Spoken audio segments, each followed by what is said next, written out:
जय श्री माता जी। भारत में सहज कृषि परियोजना कार्यान्वयन कार्यक्रम में आपका स्वागत है। आइए हम यह समझें कि यह परियोजना हम क्यों कर रहे हैं।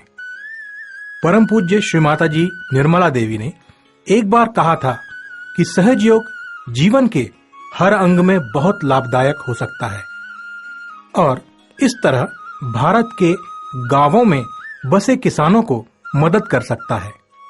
गरीब और जरूरतमंद किसानों की कृषि उत्पन्न आर्थिक स्थिति में वृद्धि कर उन्हें सहयोग के द्वारा होने वाले लाभों के बारे में समझाया जा सकता है। इस तरह से वे लोग सहयोग को अपनाकर अपनी आध्यात्मिक उत्थान के साथ कृषि उत्पन्न में भी वृद्धि प्राप्त कर सकते हैं। इसी आधार पर आइए हम आगे बढ़ते हुए इस कार्यक्रम को कार्यान्वित करने की असल प्रक्रिया को जानें। कृपया सदैव यह ध्यान में रखें कि ये सारे परीक्षण परम पूज्य श्री माता जी निर्मला देवी की दैवीय कृपा में किए जा रहे हैं, जो कि इस कार्यक्रम की सफलता का आधार हैं। कृपया आगे बताए गए चरणों का पालन करें।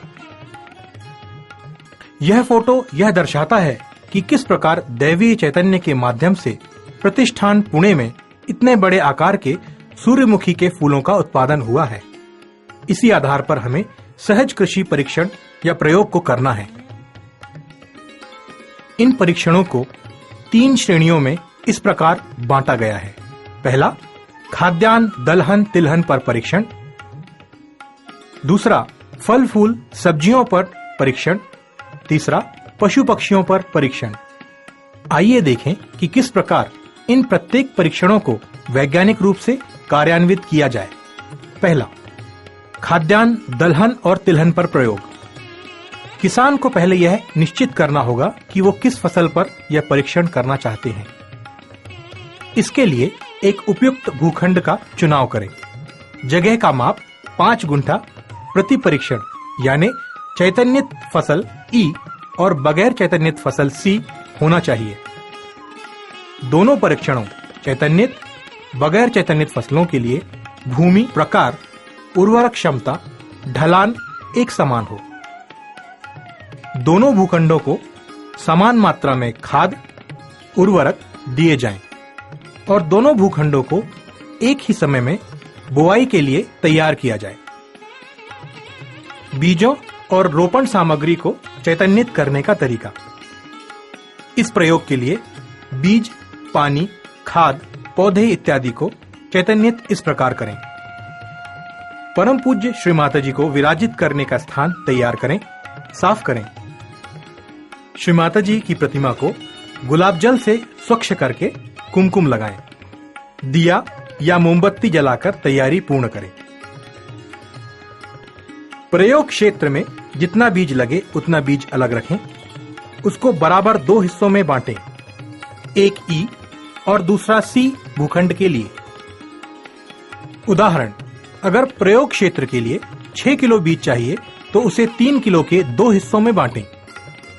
इसमें से E प्लॉट के लिए चैतन्यित रखे गए बीजों में से आधा या 1 किलो बीज एक बर्तन में रखें। प्लास्टिक का उपयोग न करें और वह परम पूज्य श्री मां के चरणों में रखें। प्रयोग करने वाले सहजी किसानों के परिवार के सहजी सदस्य या पड़ोस के सहजियों को बुलाकर सब इकट्ठा श्री मां के सामने बैठें। सामूहिकता में कुंडलिनी चढ़ाकर बंधन लें, 3 महामंत्र कहें और श्री मां को हृदय पूर्वक प्रार्थना करें और ध्यान में जाएं। निर्विचार स्थिति आने के बाद सामूहिक प्रार्थना करें। परम पूज्य श्री माता जी, हम सहजी आपकी कृपा से सहज कृषि प्रयोग करना चाहते हैं। हमने आपके श्री चरणों में इस फसल का बीज रखा है। मां, हम आपसे पूर्ण हृदय से प्रार्थना करते हैं कि इन बीजों को आपकी प्रेम शक्ति से चैतन्यित करें और यह प्रयोग आपकी इच्छा से पूर्ण होने दें। इसके बाद सामूहिकता में 4 बार श्री गणेश अथर्वशीर्ष कहें और अंत में श्री शाकंभरी साक्षात का मंत्र कहें। इस बीज के बर्तन को रात्र भर श्री मां के चरणों में रहने दीजिए।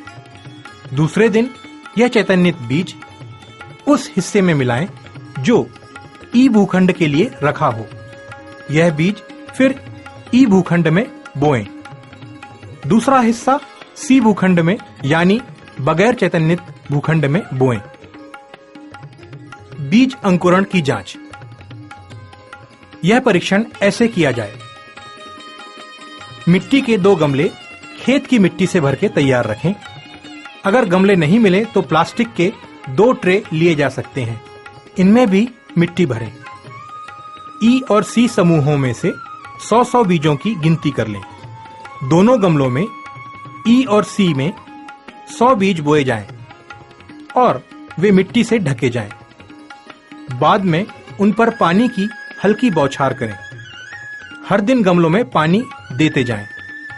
करीब करीब 7-8 दिनों के बाद या फसल के गुणधर्म अनुसार सारे बीज अंकुरित होंगे। पूरे अंकुरित समय के बाद हो सकता है कि 10 दिन के बाद दोनों गमलों में जो पौधे अंकुरित हुए हैं उन सब की गिनती करें और यह निरीक्षण लिख कर रखें। उदाहरण, अगर ई गमले में 100 में से 80 बीज अंकुरित हुए हैं तो उस बीज की अंकुरण क्षमता है 80%।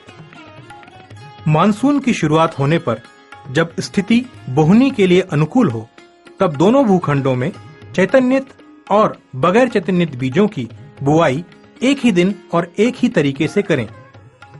बीजों को बुआई के 8 दिन पहले चैतन्यित कर लें। अवलोकन।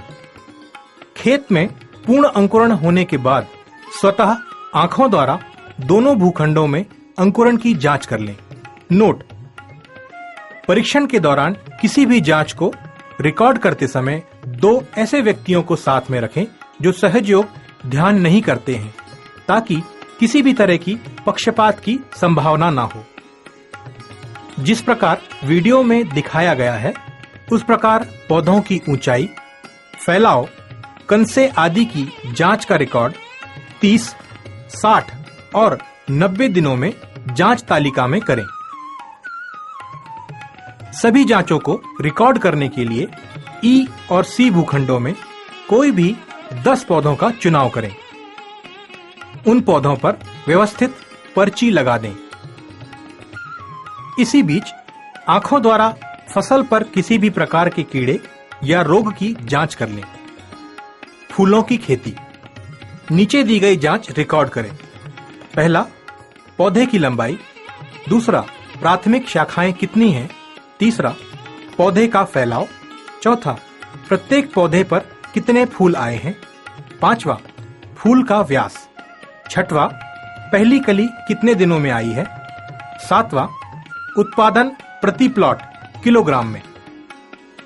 अनाज के लिए विकसित होने के बाद यानी बुआई के 90 से 100 दिनों के बाद खड़ी फसल की बालों का माप लें, जैसे वीडियो में दिखाया गया है।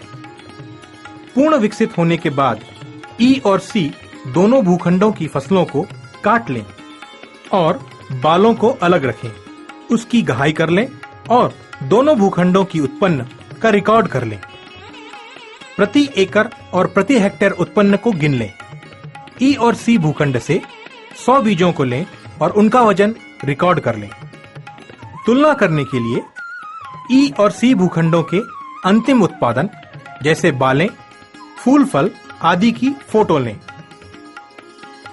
फल फूल सब्जियों पर परीक्षण।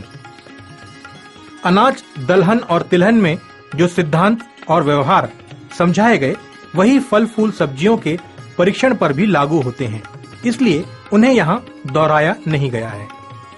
अगर कोई किसान अपने पहले से लगे हुए फल उद्यान में यह परीक्षण करना चाहता है तो उसे निम्न बातों का ध्यान रखना होगा। ए, पेड़ समान नस्ल के हों। बी, एक ही वर्ष में लगाए गए हों। सी, पूर्ण बगीचे में समान सत्य क्रियाएं की गई हों। अगर उपरोक्त चीजें समान हों तो किसी भी 14 फलों के पेड़ों को परीक्षण के लिए चयन किया जाए। चयनित पेड़ों की पहचान के लिए उन पर पर्ची लगा दें। इन पेड़ों का सहज प्रयोग हो सके तो चैतन्यित पानी, चैतन्यित खाद, उर्वरक, चैतन्यित कीटनाशक द्वारा किया जाए। सिंचाई के दौरान ई उपचार वाले प्रत्येक पेड़ों की जड़ पर 1 लोटा चैतन्य पानी डाला जाए। जांच को रिकॉर्ड करते वक्त प्रयोग के दौरान उन सभी बातों का ध्यान रखें जैसा पहले के प्रयोग में बताया गया है। पूर्ण विकसित होने के बाद दोनों ई और सी पौधों के अंतिम फल आकार, व्यास, प्रत्येक फल का वजन ग्राम या किलोग्राम, रंग गहरा या फीका और कुल घुलनशील सत्व TSS का माप लेना होगा। प्रत्येक पौधे से 5 फलों की जांच के लिए चयन करना होगा। TSS जो कि शर्करा के प्रतिशत को दर्शाता है, रिफ्रैक्टोमीटर द्वारा जांचा जाता है। पशु पक्षी विज्ञान पर प्रयोग। इस भाग में छोटे पशु पक्षी जैसे बकरी, भेड़, खरगोश, मुर्गी, ईमू पर प्रयोग किए जा सकते हैं, क्योंकि सामान्यतः किसानों के पास ज्यादा मात्रा में गाय, भैंस आदि प्रयोग के लिए उपलब्ध नहीं होते हैं। जहां तक संभव हो, प्रयोग चैतन्यित दाने, पानी द्वारा किया जाए। दाने और पानी को चैतन्यित करने की प्रक्रिया उसी प्रकार रहेगी जैसे पहले समझाई गई है।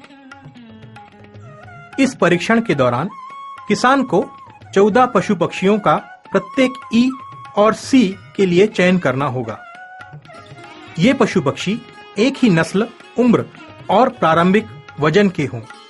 प्रयोग शुरू करने के पहले प्रत्येक पशु पक्षी का प्रारंभिक वजन रिकॉर्ड किया जाए। प्रयोग शुरू करने की तारीख को निश्चित करें और उस दिन से ई समूह को चैतन्यित दाना पानी दें। पहले 10 दिनों तक वजन आदि की कोई भी जांच रिकॉर्ड ना करें, क्योंकि यह प्रयोग के पहले का समय रहेगा। 10 दिनों के बाद प्रत्येक पशु पक्षी के वजन का रिकॉर्ड ई और सी समूह से 1 हफ्ते के अंतराल में करें। इस प्रयोग को 56 दिन यानी 8 हफ्ते तक करें। 56 दिनों के बाद ई और सी समूह के पशु पक्षियों का आपस में बदल कर दें, यानी ई समूह के पशु पक्षियों को सी समूह का दाना और पानी दिया जाए और सी समूह के पशु पक्षियों को ई समूह का दाना पानी दिया जाए। इस अदला बदली के आगे 56 दिनों तक इस प्रयोग को शुरू रखें। आवास, पानी, व्यवस्थापन, दवाइयां, स्वास्थ्य देखभाल आदि दोनों समूहों को समान रखें। प्रत्येक 56 दिनों के प्रयोग के अंत में प्रत्येक पशु पक्षियों के अंतिम वजन और वजन में बढ़त की गणना कर लें।